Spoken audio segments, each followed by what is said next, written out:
There's a couple of people walking up and down the street. There's a band playing Dylan down on Mercer Street. In a coffee shop with a coffee that tastes like sunshine.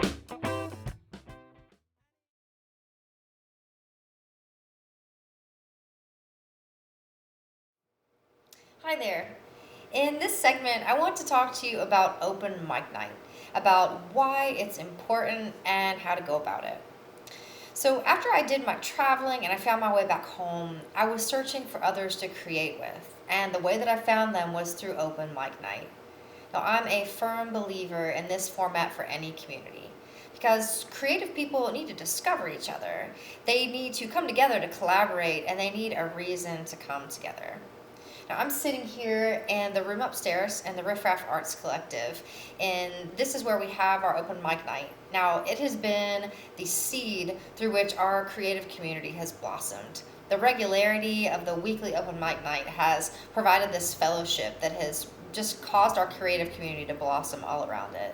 Now, I believe that any community that wants to develop itself should have some sort of open mic night.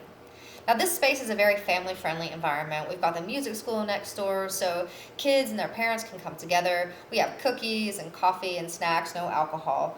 Now, it's just one way to go about open mic night.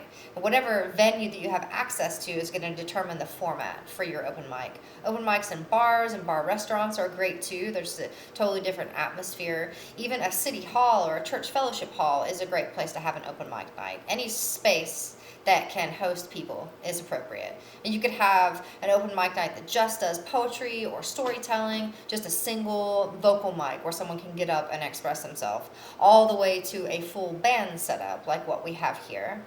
Now, of course, if you're going to do music, especially with bands, you're going to need a sound engineer and a sound system. Now, if you have questions about that, you can definitely reach out to us. Robert has a partnership with Carvin, his favorite sound company, so he can help you come up with a starter kit for a venue or an open mic night if you're interested in developing a sound system. He can also guide you through that process. The way that he learned to do sound was through open mic night. It's incidentally the way that Robert and I met, and the way that we met most of the people that we collaborate with today. So I can't say enough about the importance of open mic night.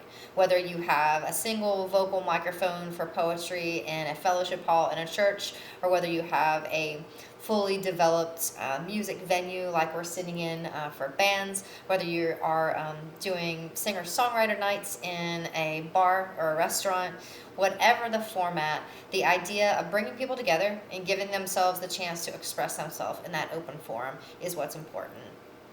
It's also very important to cultivate a supportive, welcoming environment where people feel like they can try something new, they can fall flat on their face, they could mess up in their song, they could break a string, and people are still going to clap for them and say, "Attaboy, better luck next time." They're going to support you no matter what. I think that has been the key factor that has caused the success of Riff Raff Open Mic. So once again, if you have any questions about how to go about this, or if you'd like to have some step-by-step instruction for getting it going, we're always here for you. You can feel free to write to us or reach out by telephone. Any way you want to communicate, we're happy to give you guidance as you start open mic night in your community.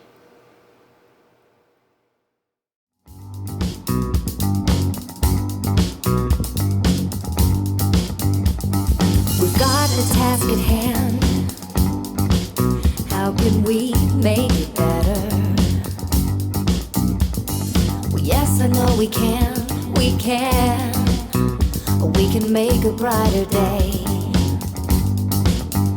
Can we look inside and find out what's not right? Recognize the box and then step outside.